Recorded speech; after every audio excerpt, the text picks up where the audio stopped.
Here we go. All right. I'm going to say we're going.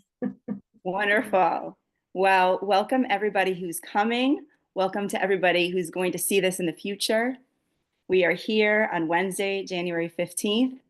This week is Parshat Shemot, which for us at Shifra is our favorite parsha because it is when we learn about Shifra and Pua standing up to the Pharaoh, standing up to destruction, protecting pregnant mothers, vulnerable mothers, and being courageous heroes, the first defiance of political order, standing up to the most powerful man in the world. And we always at Shifra try to celebrate this week. So my name's Erica Pellman. I'm the founder and CEO of Shifra. We're a unique Jewish support network nurturing Jewish women through unplanned pregnancy crises and empowering them to flourish. And we're here on Orit Esther Riter, Rebbitzins Facebook page, and doing this event with her.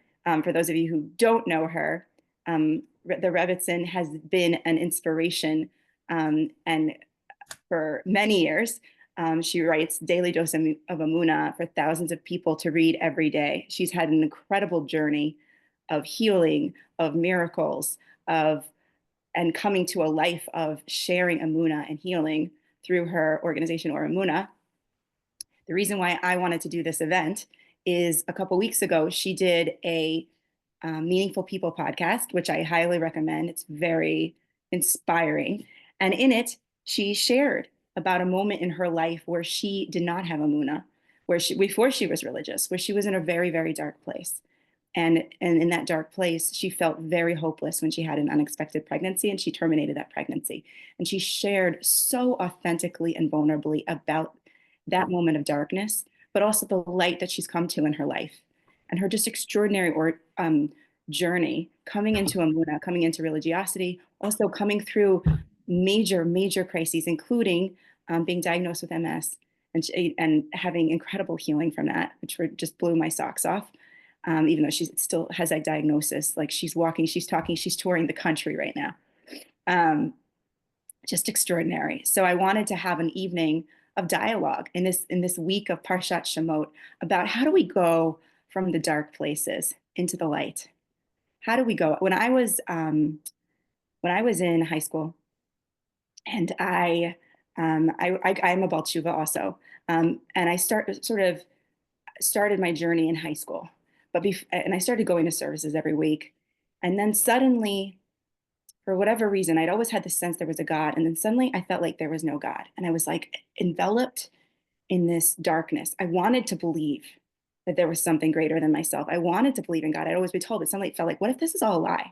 What if this is all there is? And I felt like such darkness. And I remember I was at this Shabbat dinner with my mom, and I'm crying to her, like, I want to believe in God, but I don't. I think it's all made up. And she, who has a deep, deep Emuna, just looked at me and said, it's okay if you don't believe. I'll believe for you. And it gave me the space to be okay where I was, but also be on this journey, which ultimately led me to a very deep relationship with Hashem and and with Judaism. But I think a lot about our work at Shifra with unplanned pregnancies is taking people in the dark and saying it's okay, you're in the dark. It's okay wherever you are. It's okay. We're going to be there with you. And I know that Orit does that too. Orit is bringing light to the world. I mean, her name, Orit Esther, she's bringing light to the world. Um, so I don't know if you want to say anything else by way of introduction, Orit, before I start asking you questions. Well, I first of all, thank you so much for arranging for this, important evening of transformation and elevation as mothers. Um, I love teaming up and collaborating with like-minded women from all around the world, speakers, influencers, mentors, guides. And I feel like it's so important because we're really all working towards the same goal, and that is to create a world of light and affirmation and purpose and meaning and growth, and to exit out of moments of feeling stuckness and loss of hope and victimhood. Because God doesn't create us to be stagnant beings, but just, I heard once Rabbi David Aaron, I quote this in almost every class I give, that we are not human beings, we are human becomings. And we really, Mm. really are always becoming. That is our job. And us as mothers, when we give birth physically in our womb, right? We have the ability to feel co-creation at most. So thank you for allowing this beautiful platform to be available for women. And thank you for all that you do for being, bringing in the Shifra energy of, Shifra from the word Le Chapelle, to improve the world. Mm, So, the embodiment of you, the name of the organization and the energy that you represent in this world is Le Chapelle, it's shofar, it's the mm, shofar. You are mm. bringing in the shofar of Mashiach. And I want to thank you for doing all that you do in this world. So it's a pleasure to be here with you. Thank you so much. So my first question, as the Baal Tshuva, talking to another Baal Tshuva, how did you come to Emuna? How did you come from, like, where were you when you started, and how did it evolve your relationship with Emuna, right? Right. Like So it's broadly, so before we interesting. could, yeah. Right. Thank you. So it's interesting because people, women, men look at me and they say, "Oh, you're the Emuna teacher." I mean, that's kind of like the title everyone gave me, and I'm like, I still feel like I'm an Emuna, baby with diapers still on, like still toilet training. When people ask me, how did I come about and how do I seize Emuna, and I say to them, I don't. I get up and I fall and I strengthen and I fall on my face and then I scream out to Hashem and then I sing songs of praises. I'm like, we're all walking books of Psalms, we're all walking books of Tehillim, we're all David Melech, like, so to say to you, how did I sort of touch the surface of Emuna, it's a constant avoda, it's a constant work, it's a constant journey. And like I said, we rise and we fall, we rise and we fall. Like being a mother, like being a human being, like being a daughter, a sister, a friend, we sometimes get it right, and many times we quote unquote get it wrong, even though there is nothing, nothing to say about wrong. So let's just say that Emuna has become part and parcel of my entire life. If I did not have Emuna, if I didn't have the strong desire and fight force, that I will say, I have the fight force to find God, to find Hashem, to feel His presence in everything that I go through life, in the most challenging positions. Like, where are you, Hashem? Like I scream out my holy chutzpah to Hashem. I I don't think I would able to even be 6 feet above ground. Like I completely think that I would be an incomplete basket case. And with all honesty and such, knowing holding on to Amuna means holding on to purpose, holding on to meaning, that there's something so much bigger than that which I desire and that which I feel like I'm not meeting. And like I said, all the successes and failures, it's in Hashem's hands. And the reality that I meet, I always ask, where are you, Hashem, in this? So Mm, without that, it really only becomes like the Far East. It's all about the nirvana of self.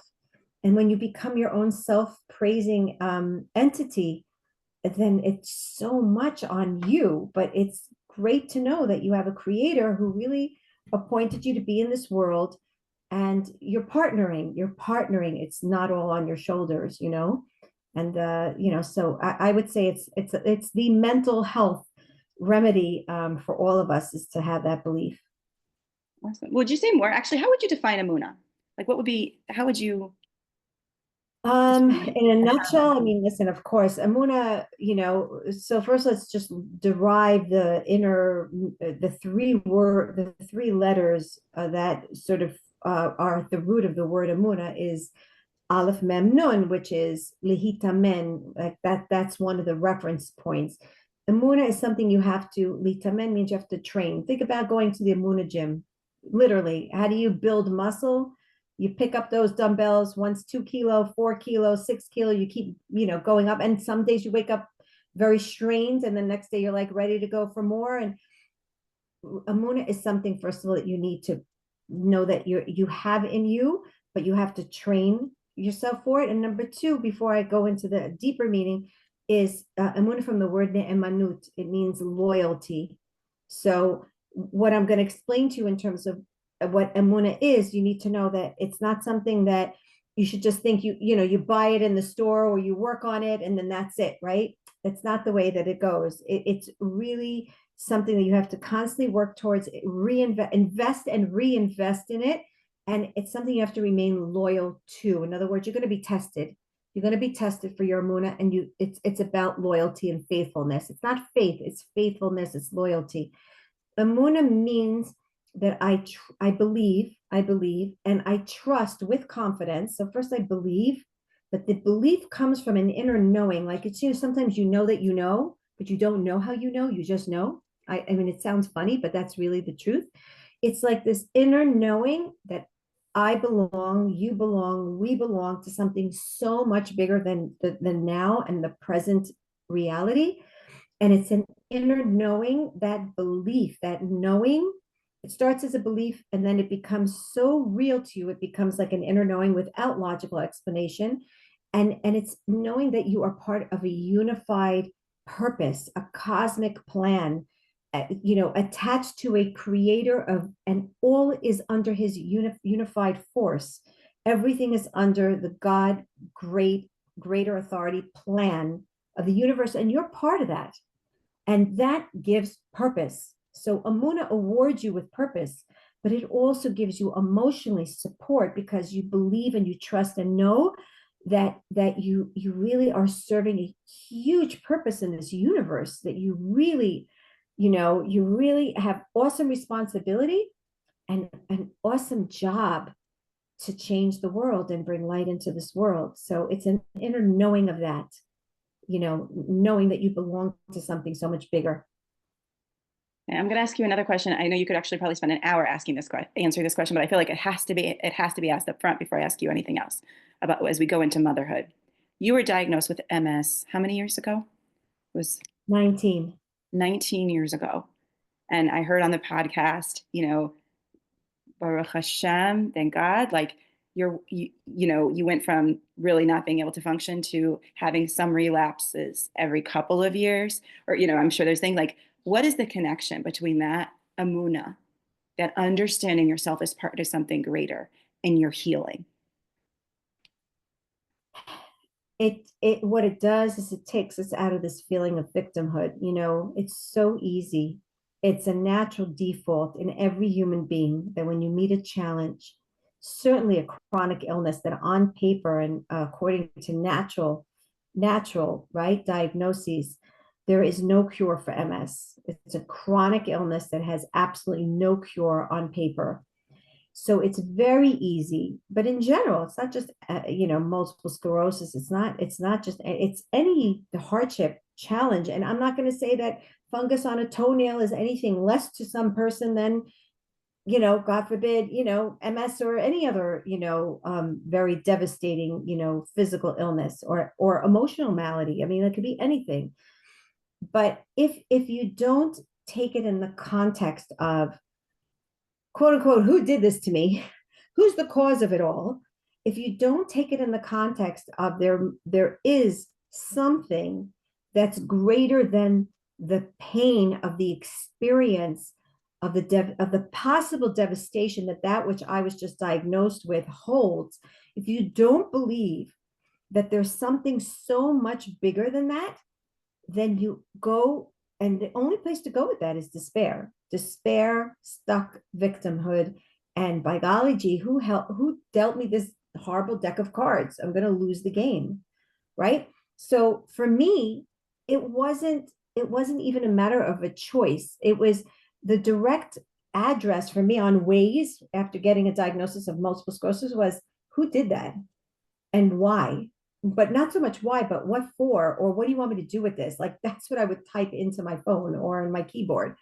So it thrust me into a seeking, searching space. And again, that goes for any challenge, motherhood, of the difficulties of children, or finances, or shalom bayit, marital peace, or anything.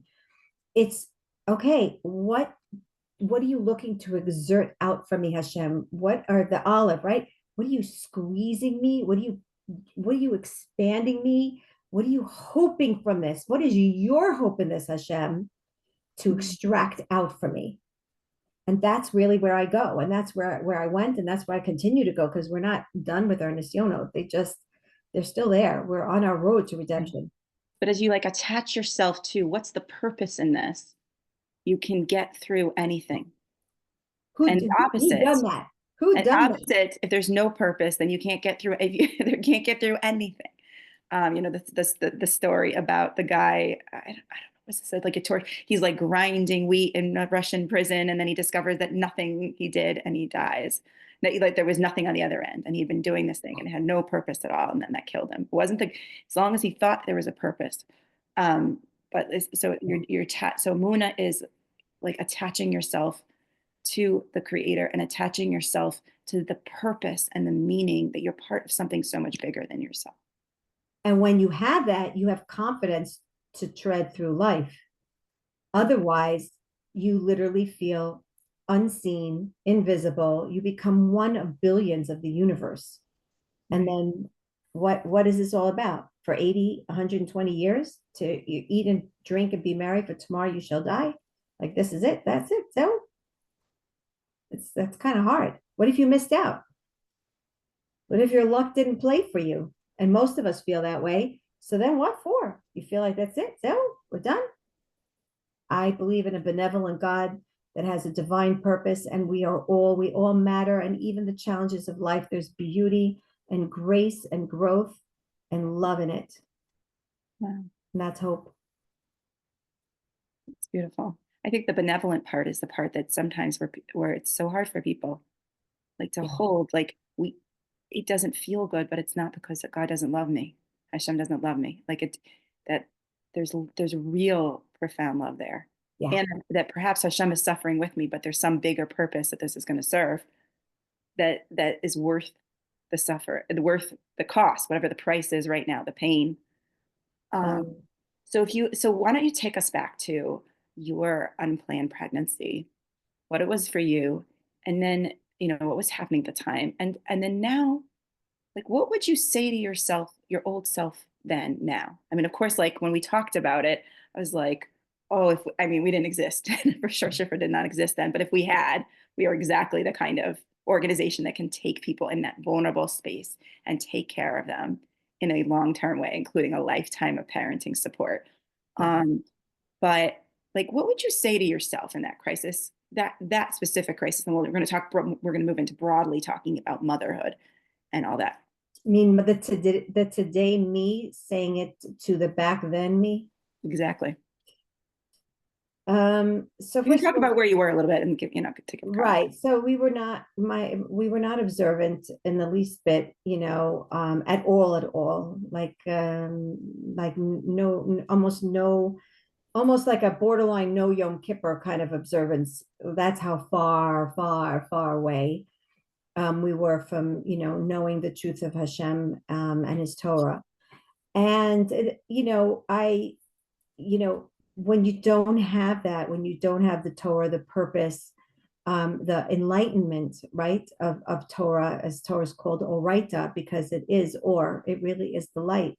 When you don't have that, then the only thing you do have is the self-serving me. And the self-serving me, 6 months prior to getting pregnant in my 20s, very early, like very young 20s, I just had a second child.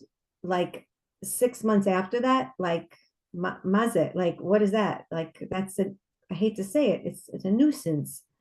I hate to say it, and it hurts me that I even thought that way. But to some degree or another, that's what, unfortunately, the secular mind, it doesn't fit into my plan. The plan was you have two kids, at the time that you decide, my mind, that's where I'm coming from. I decide, plan, like, so to speak, Planned Parenthood, it doesn't fit into my plan to have a child more than every 4 or 5 years, right? Now I have my second child. I finished my breastfeeding spout, and now it's time to get back to work. Baby goes into nursery, and I go back to work. And then to suddenly realize an unplanned pregnancy, again, let's just understand that husband and wife don't always agree on the same, mindset. And for many, many reasons, which I'm not going to expand on, that was the decision that was made. I will tell you, and I did not share this on the previous podcast, that I actually went in for the abortion very reluctantly. They got me onto the gurney into the operating room, and I got myself up and I walked out. I had a doctor, an Indian doctor, and she was so angry at me. But I got up and I took my stuff and I said, I'm not doing this. And I went home. And a week later, I returned and actually did it. So, first of all, the compassionate me of a 55-year-old looking at a 24 or 25-year-old, younger me, I want to say to me that I'm sorry that you had to, that your eyes were so closed that you recognize, first of all, you didn't trust your gut, knowing that this was something that you were not going to be happy with 30 years later, no matter the fact that I have 5 children today and 6 grandchildren. It's something that I will forever and ever and ever regret, no matter how much tikkunim and restorations and healings and light I bring into the world. There's no replacement for it. Even though I've done many tikkunim and a lot of healing antidotes and a lot of emotional therapy on it, but I was I mean, I went into major depression, and it plagues me till today, and that's why I feel so indebted to you and organizations that really promote life and promote the importance of awareness, because at the end of the day, a child is a child, and neshama is a neshama, and the baby is a real entity and living being, and carries a soul and a light of God. And but I do want to hold for myself with that a compassionate place of recognizing that my eyes were closed, and I did not have Shifra, and I didn't have other organizations to wake me up and enable me to recognize this, very important universal message across the board for all generations and all walks of life and all layers of religiosity. Life is life. Life is life. From the moment the baby is, the little egg and the sperm, it's life. And to just cherish that, to cherish the godliness in being the carrier of such a gorgeous, presence of life. I guess, we don't say I could have, would have, should have, because there is no such thing. But I really did. There is a part of me that says if I would, if I could have, I should have, and then I would have, but I didn't. But I will put that heartfelt message that 30 years later, like I said, I'm glad that I can at least promote this awareness. Yeah, and we're going to dedicate tonight. Let's dedicate to tonight to the aliyah of that neshama. Amen. All of the Um, neshamas. all the neshamas. I hear, one of the things that you said so many beautiful things, and I appreciate just the depth of your authenticity and the love, and I'm just holding that right now, and the compassion for like that you were in this dark place, and people get in dark places, and like that's we just want to bring so much compassion to that, because like me, like I said in the beginning, that it was I'm in the dark, and sometimes when you're in the dark, you're in the dark, and you need someone outside of you to help you. But I think what was interesting is you said you did have this gut. And I just wonder if that actually applies in other situations. If all of us, in that dark place also have a gut saying that there's light. You know what I mean? Do you think that that's always there for us in our dark Yeah, places to tune into? that is the Emuna. If we're talking about the Emuna, that's a compass that we all have inside of us. And an Emuna doesn't have to be created. It is there, the inner knowing that we are a speck of, part, a God part, we are made up of godly DNA. Everybody knows it, even the Gentile nations. Everybody knows that they are part of a cosmic plan, because we all came from that place of truth. And that imprint and that impression is ticking, talking, that consciousness is still there with every single one of us. So at the end of the day, that is the inner gut of truth. The inner truth, the voice of inner truth is in every single one of us. We all know it, and we all cherish life. You know how I know that? Because none of us really, at the end of the day, even those who commit suicide, because unfortunately they're not in a position to also have support, but nobody, we all fight for life. We all go to doctors. We all cherish life. We all cherish not We cherish the idea of having another moment of breath. And because of that, we also cherish the idea of life in the form of a fetus. So we all know it. We all have it inside of us. Do you think so? Just kind of tapping in and sort of as we pivot to sort of like how we bring Amuna to all of the challenges of parenthood, all the challenges that we bring, those dark places, like this being we're obviously Schiffer directly connected to to the dark experience that you had and giving people things, but it's also, even as a parent, you have these dark moments. How do you tune into that voice? Because I think that it's just like there's this inner knowing. How do you tune into it? How do you personally tune in? How do you recommend people tune into it? Because I think it's essential. I know for me, it's really important that I have my time in the morning to tune in, but I still have to keep refining. How do I make sure that I tune in? Because we're so busy, busy, busy, and we can't, and I have moments of success where I'm able to tune in, and I also have many moments of failure when I'm not. But like, how do we tune into that? Because I'd say from your story, just like, you had that inner knowing, and in that case, you weren't able to tap in. But how do people tap in that inner knowing and in life and all of life's challenges? Right. So I think, in my opinion, I'll tell you what I find is an important point of life in general. When the time to create strength is not when you're in the midst of a crisis, right? In other words, the way I look at life is we're on a battlefield and we're all going to have to confront at various different points in our life.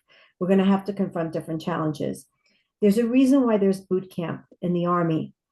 You go through basic training. You can't send a soldier out there to the war zone and and then while he's facing the enemy, to teach him how to shoot an Uzi, teach him how to run, teach him how to hide, teach him survivor skills. You don't do that. You have to train in order to be ready to confront the enemy. It's basic logic, right? The word emuna, we said, is lihitamen. It means training. The way that you tap in to emuna at any point in time in your life is to train yourself 24/7. No time off on this one. There's no vacation mode. There is no, turn off switch mode. It's 24/7 job all of the time, constantly, to train oneself over and over again that there is Hashem, and Hashem, you love me, and to have a communication open with Hashem and talk to him. If you can't do it from a sitter, you're washing dishes, have a conversation. You're folding laundry, have a conversation. You're driving, have a conversation. Okay. Not all of us can necessarily always feel connected to words written to us by the greater assembly, the rabbis. We have to be very wholesome and honest and recognize that not everybody could do that. Find a way to attach yourself to your greater self, to your higher self, to the greatness of you, that godly you that pumps you with breath every single moment. So it has to be something you have to train yourself all the time. Why? Because that's your basic training. So that when you do, and I'm not saying if, because there is no if, when you do meet the hardship, when you feel like you're ready to pull the last hair out of your head, when you feel that you have a dish in your hand and you're ready to go frisbee and fling it across the kitchen because someone just ticked on you, your child, your spouse, your neighbor, whoever it may be, okay? Your fuse went pop and you're ready to just lose it at any moment and you're questioning your sanity, then you will have where to pull from because you will have put Emuna knowing and training. It will be part of your DNA to a place where for a split moment you're going to lose yourself. For 10 moments you might lose yourself, but you will be able to retreat back to that storage house that you've been investing and shoving. It's like when you don't have strength to go out to the supermarket, but you have a cupboard filled of stuff or a freezer filled with stuff, right? Same thing. You might at that moment feel really, really hungry. And then you'll be like, once the hunger kind of stops for a second, be like, wait a minute, I have stuff in the freezer. Or, oh my gosh, I can open up a can of I don't know what, right? It's stuff you have to stuff away. Like my grandmother used to say, Alei Shalom, a white dollar for a black day, right? That's kind of like the way I look at life is prepare for the next impact. Because life is filled with challenges. You just have to know that.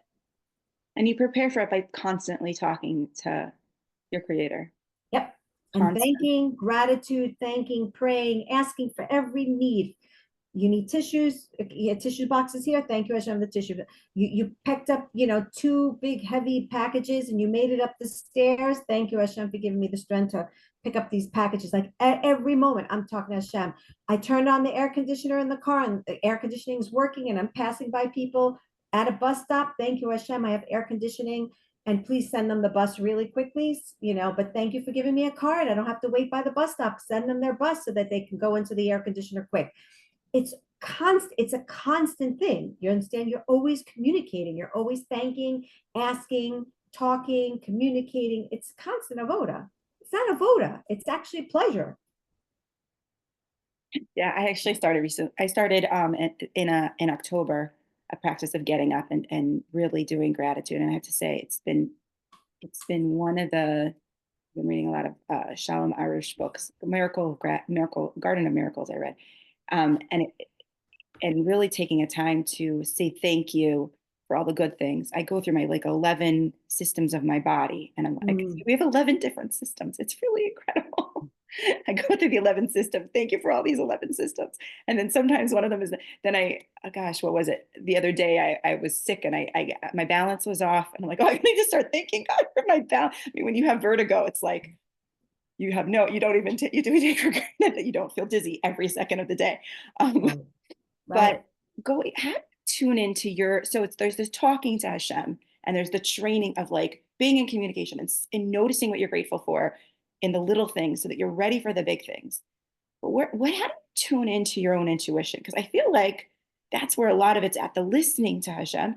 But it's like, what's the training that allows us to have time to listen and to hear, because our own inner knowing, like you had that gut that you didn't listen to, and it's like, how do we tune into that gut so we can hear it and we can hear the wisdom that's applicable to our lives? And I think, that's the strength of women is our intuition, our being, I think it's Bina, right? And it's like, how do we tune into that? What's the practices we need to tune into that so we can hear the answer to the crises and hear the guidance that we need, Right. So we all have the voice. There's not a single person in the universe that doesn't hear him or herself talking inside. We all do. We all have intuition. We're all born with like I said, this inner compass, this software program within self, where we hear a greater good me and a greater higher voice of me, right? And elevated, the more perfected part of me coming and trying to speak its wisdom to me, which is really Hashem speaking to us through our soul, that godly spark that he invested and blew into us as human beings and keeps us alive every moment. The issue is the blotted noises that you hear on the outside, right? That, for me, I'm just going to share, that was my issue. There were other noises, there were other voices, there were other people, telling me this, telling me that. If I was to just listen to myself and not necessarily, and here's where you have to have the courage to stand up for your truth. That's another thing. It's not just to listen, it's to blot out the other voices, because your truth has a greater decibel volume than the outer voices. And then not only that, but then it's also, not only do I pay attention to it because I hear it, because I've been used to, again, this is the training. I'm attuned to this voice every time I talk to Hashem again and again. Every time I speak to Hashem, every time I reach out to Hashem, right? You hear it more and more. So certainly the voice, my inner voice of truth, has become louder and has been able to blot out more of that outside background noise of other people telling me this, that, and the other. But it's also the courage, which I did not have in my 20s. I'm not saying I'm courageous now either. I'm not such a great heroine. We all have that people pleasing personality of, like, my parents would say, my spouse would say, my siblings would say, my friends would say. We have that people pleasing other voice in the background, right? Of the logical me, of the grounded other, the people who don't have belief in Hashem as I do, whatever it is, the courage to stand up. And that's the big thing, the courage to stand up for your truth that is something that we need, we need to feel strong enough and grounded enough and solid enough with our truth that we stand by our values.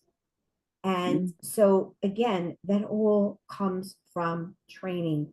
The more you trust your voice because you have learned that this is a voice of truth and that you have learned, and this is something that requires, again, a training and a constant reminding that that voice is real, that that voice is for me, that that voice is not just dumb, as we say, right? It's not just, no, that is real.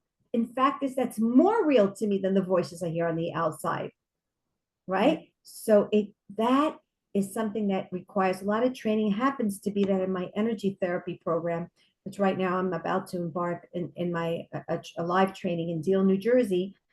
Or Emuna.org. Oh yeah, in a month from now, this is what I teach the participants: to trust their intuition, to go in and shun out the doubt. If you hear it, if you see it, if you taste it, if you smell it, so you have five outer senses, right? We have five senses on the physical plane. You have five inner senses. You hear within, you see within, you taste, you smell, you touch within.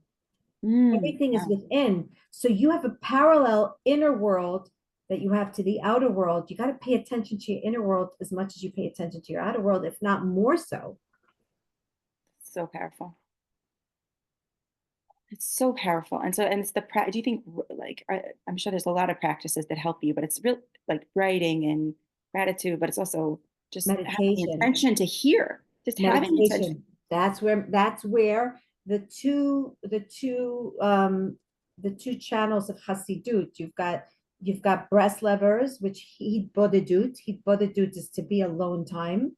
And then you've got the Chabadniks, right? And there's for Hitbonenut. That means first you do Hitbodedut, where you stay alone and you're one with yourself, one with Hashem, one with your inner voice. And then Hitbonenut is then you build on it. Hmm. Hitbonen means to contemplate. You build on it, right? Hitbonenut comes the word bina, where it's boneh, where you're building.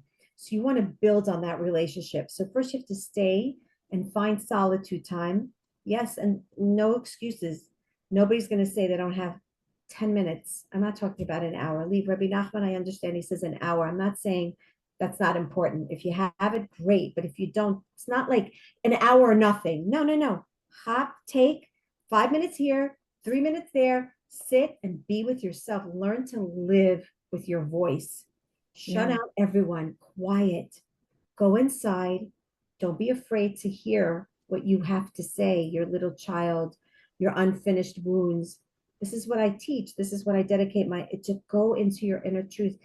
If it means being compassionate to yourself, it means forgiving yourself, compassionate and forgiving others. Again, everything is in, parallel, universe out. Right. And sit and quiet and build on it. Build your life based on what you have in you.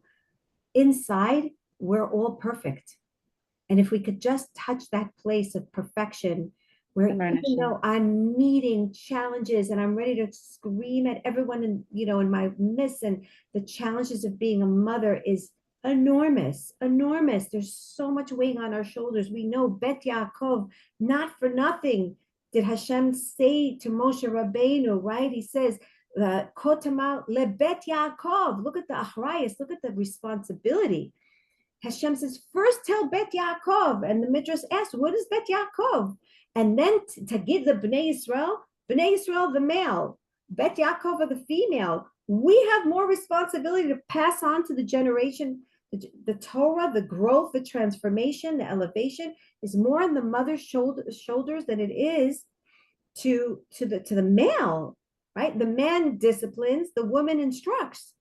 She's the guy, she's the ways. She tells the children she got, and we feel we're completely loose.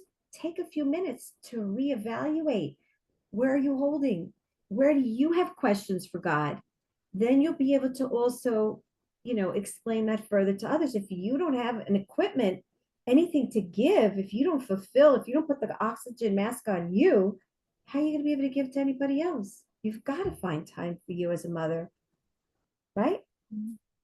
How do you, so it's, I would say many of the people, but not all, are in there, in the motherhood. How can a mother kind of use those dark moments, the moments where the kids are screaming, the moments where things are just off, dysregulated is the popular term, as we like to, like, how do you, have this dysregulated moment and or maybe not a moment, maybe a challenge with a child, my child doesn't want to go to school, my child, whatever it is. How do you like have Emuna, use Emuna and use that for your growth and for your transformation? Like, how do you use those things for your training, right? Like you said, we want to be training ourselves before we get into the thing, but you're a mother, you're already in the middle, you're in the middle of 50 Right, different things, right? right, So how do we use those tests for our transfer? How do we use tests for transformation? That is my right, question. right. So first of all, again, the most important thing is don't ask if. And I'm really glad that you didn't even use the word if, because I don't want anybody thinking that, oh, well, yeah, I don't prepare myself for the if situations. Who has time for the if? You flip the coin and you're like, okay, if, then I'll deal with it then. No, no, no, there is no if. You're going to lose it. There are going to be moments you're going to question, like, do I really need all this balagan? Like, I want to just go to the Bahamas and drink pina coladas on the beach. Like, what did I, like, what was I thinking when I had 10 kids, or I don't have 10 kids, I have five, but God bless, what you do, you many times, you wonder, how are you going to make it through? So again, this is not an if situation or if question. This is, you're going to lose it.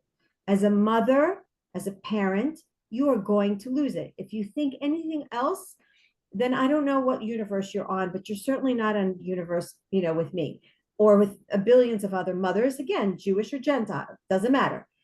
So first of all, it all goes again, and I'm very heavy. Do you notice what I keep saying to you? I'm very heavy into preparation.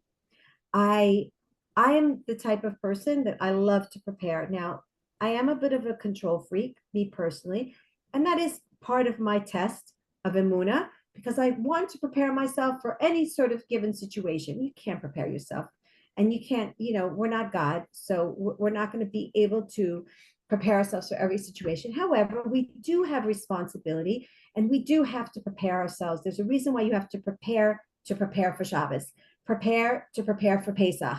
Like, notice everything is in the preparation in Torah. You're not just supposed to splurge into a holiday. There's a reason why you can't touch the fire on Shabbos, because Hashem wants you to prepare before that so that you learn to prepare. That's one of the things about Shabbos is you're not supposed to cook on Shabbos. One of the reasons is because you learn to prepare, right? We're also, our whole life in this world is preparing for the next world, are we not? The whole 120 years is to prepare for the next world. So we're always in preparation. We need to use that amazing tool called preparation. Always, always. If I know that my kids are going to be coming home at 4 p.m., I need to prepare myself for the kids. Now, granted, this is not every day. Hello, we're not perfect. There are going to be days they're going to come and be like, what? It's 4 o'clock. I am prepared. There are going to be days. Again, nothing is perfect. There is no success. There is no failure. There's being human. And there's trying to prepare for those moments where there's going to be a vulnerable moment where everyone's going to come in. I'm hungry. I'm this, I'm that. You have to prepare yourself mentally to be in a place where you say, okay, my kids are going to come home. Take a few moments to be with yourself in the morning, 3 minutes before they come through the door. I don't know when, and prepare. Close your eyes and see yourself. See yourself how you know you would respond if you didn't prepare. And then go back in and do what we call reverse psychology. And through the power of guided imagery, this is your meditation, is you see yourself being able to cope with the various pulls and pushes of those kids coming into the house, and see yourself being able to respond and to manage with as much as you can, and give yourself, that preparatory of, I know when the kids come in, listen, we're not a mother and things throw us completely off of surprise. We know the kids come, some want to eat, some need attention, right? Prepare yourself to try to have those things ready and to sort of lighten that. Now, in the event that, even with that, again, not if, when you lose your cool when you're in the midst of whatever it is that you're dealing with. Doesn't mean you have to be only kids, but we're talking about motherhood, right?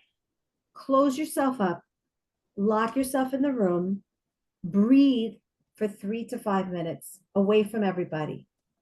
Breathe. If you feel like you're about to lose it or you lost it, exit, go into the room, and just breathe, close your eyes, and beg for Hashem's compassionate, revealed kindness to enter into your mind and cleanse your heart so that you can go back into your space and be more in tuned and more open to that which you have to meet outside of the other side of the door. That's the most real advice I can give you. That's what I used for all my years. I mean, I'm beyond the childbearing years right now. I'm a grandmother of 6. But that's what I remember doing a lot of. Yeah. And I just want to recognize, I know at least 2 people here have both toddlers and babies at home. So sometimes you can't even get away, but you can actually pause. At night. You can pause at Everyone's night, in but you bed. can At also, one point, you have quiet time. So do it at night. right. But you can also, even with the kids, we can teach them where mommy's going to have quiet time. Yeah. My youngest is 7, so it's not as much, but they know like mommy's taking quiet time right now. And I wish I taught it to them earlier that mommy needs to be quiet. I think like it's not a value in the culture, the quiet. There's no value on quiet. And I think that if that's something, I could go back, I would say, it's time for mom's going to take quiet time and mommy's going to take listening time. And I Kids think also need it. kids also need it. I think that's really powerful. And then that's where we can do the Emuna training that you're talking about. Okay, we want to open up to people who'd like to ask some questions. You can put it in the chat. We'll see how many we can get to. Yes. So if anybody who has a question, just put it in the chat. I know. We had a question from Haya, Sarah. Yeah. Yeah. So what's her question? Oh, hi. Sorry. I can't really type right now. I was like about to put baby to sleep. Hello. Hi. The lights are off. I'm like trying to calm him down. So Baruch Hashem, he is almost 6, like 5 weeks, 5.5 weeks. And okay, my question really is, this is before I had this baby, but just with my own children, like who are older, how there's I understand like the inner knowing and the intuition with the kids, but I have this like external capacity that wants to like create other projects and things. And many times I'm not sure if that's like a Yetzer Hara of like just that's like at the timing that I'm doing it, is that distracting me from my kids, or like is that what I should be doing at that moment? So like I don't know, like there's a piece of it that like it gives me energy to do like external things, and I know I need that, but like how I get it. yeah. How do you know to balance that? Right. I hear. There's a reason why it's written. Shlomo Melech, right, the wisest of all, says, "Chozman va'et."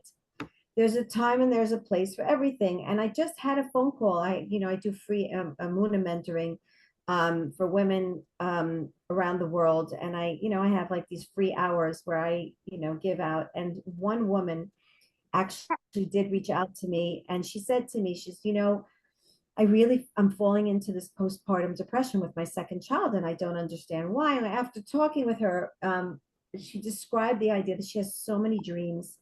She loves being a mother. She actually, after many, many years of infertility, finally had children. And now she feels double guilty because here she waited for a child to come. And she finally has, no, she was not infertility. So she got married at an older age.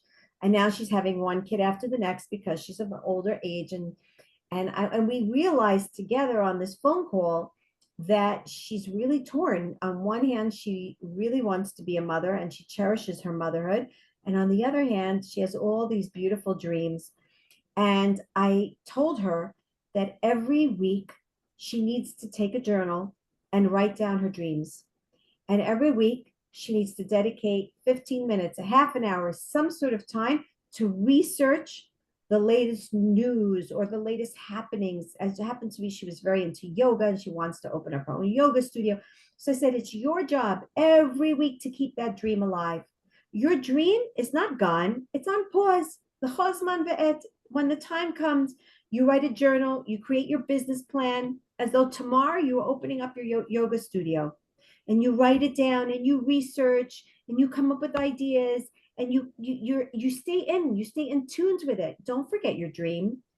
It's on pause, and God willing, that will come to fruition. Right now, you're in a position of mommy. You're in mommy position. And I'm 55 years old. I can afford to go out and do this and do that. I couldn't do this 10 years ago. When my daughter was 8 years old, I couldn't go. My youngest is 18 years old. You understand? So I could do this right now. Don't hold back. Don't say, I'm not going to.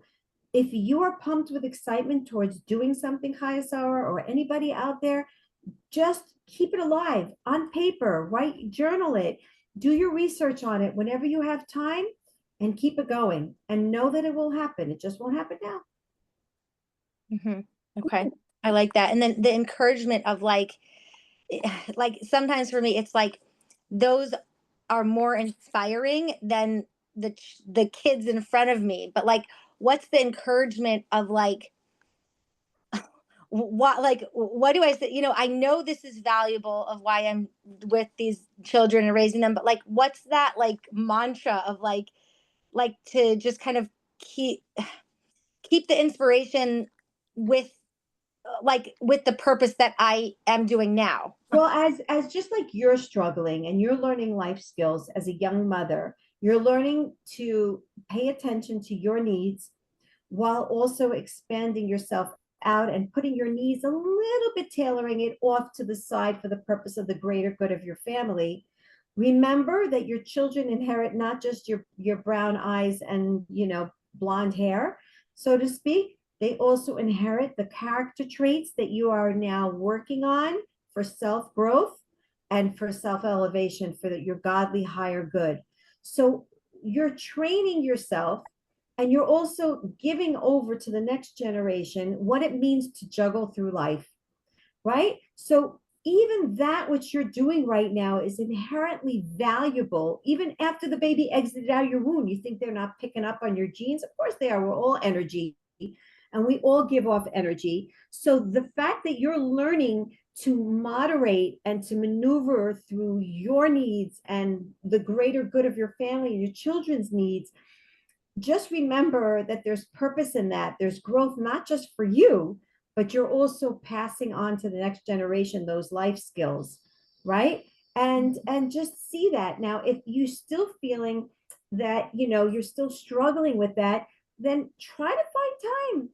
Maybe that dream of yours can be somehow manifested or expressed even now with young kids, like for instance with the yoga situation, right?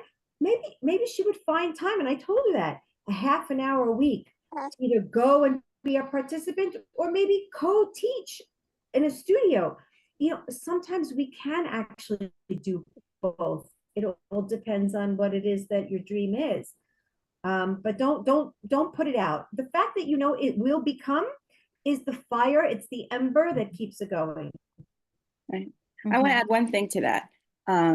As somebody who actually started a nonprofit while I had the idea for Shifra actually 2 weeks before I found out I was pregnant for the first time after suffering some infertility. And I worked on it very, very slowly, very, very slowly. Like the first year we helped one person, the second year we helped another person. I mean, very slowly. And I'm really grateful I didn't do it any faster. He's turning 16 in 2 weeks. And, I got to spend so much quality time with him. And I really felt like, it's a masculine world that only values results versus relationship. Femininity is about the relationship. And that it doesn't need to be, I don't need to be producing, but that's what's hard. You're not producing anything. I remember crying about this after my baby was born. Like, I didn't produce anything today. What I was in relationship. I was nurturing and being in relationship. And it's a transformation to tune from I need to get somewhere versus I need to be in relationship. It's true with like house stuff. You're not getting anywhere with your house stuff. You're going to do the dishes and they're going to get messy again, right? But I'm in relationship with my house. I'm creating an environment of love and joy. And so or I'm not. So there's just something there about us. We're hitting 9 o'clock. So I'm sorry, we can't do more questions. I do want to say, well, I don't know if We you can just say, had one more question, it looks like, in the chat. okay. Should I Can say you it? please tell us? Oh, yeah, go ahead. Why don't you read it Camera. real quick? And then I have one thing I have to say before we close out. That's really Okay. important. So basically, my question is basically like, sometimes like your newborn is crying and you can't like help him because you're like in the car, like you can't just like pull over and you hear your newborn. Not that this has ever happened to me on a regular basis, but screaming and screaming, and you have to like remain calm, like you can't pull over. So what are like some mantras that I can like tell myself um to help me cope and remain calm and comfort baby and comfort myself? Right. So first of all, you're in other words, you're driving, and I really want to take this a little bit like to the actual, the detailed understanding. So let's just given this the scenario, you're driving, you're in the driver's seat, and the baby is in a car seat in the seat behind you, right? That's what you're saying? And you're driving, Yeah. and the baby's crying, and you can't. Okay. I want to make sure that I understand the exact details, because trust me, I've had this situation plenty of times. Something that no matter how many years pass, I still remember that 100%. So first of all, sing. I'm not kidding you. I'm not kidding you. There's something about singing when a baby actually hears like some sort of a song. There is something that calms the baby, and there's many Kabbalistic reasons, by the way, for that, but I'm not going to get into it. It also will help you. Now, more important for you, when you sing, do some humming. There's something about humming. Again, I teach energy therapy, right? When you hum, you're actually activating the vagus nerve, which is, one of the 32 cranial nerves that, exit from the brain and regulate your whole body system. And you're actually activating it and creating like this regulation in your nervous system. So, like, the humming really is an actual it's a vibration that literally creates a sense of calm. Okay. Again, you don't want to do it too much. It could cause dizziness, but sing and then hum, and then sing and then hum. The humming will also vibrate to your baby and will create, a sense of calmness. So that's number one. Number two, don't forget tefillah. Don't forget to say to Hashem, Hashem, you know me, right? You put me in a situation. This is my holy chutzpah. Telling you now. I'm letting you in. You're a fly on the wall or a fly in the car when I'm driving now, okay? Hashem, you put me in a situation. I'm driving. I cannot pull over the car. Hello, Hashem, do you not see I am driving? And I have your baby, your child is in the back seat crying. Hashem, I can't stop. So can you please help me out here? Right? Somebody get me out of here, kind of like, right? I need help.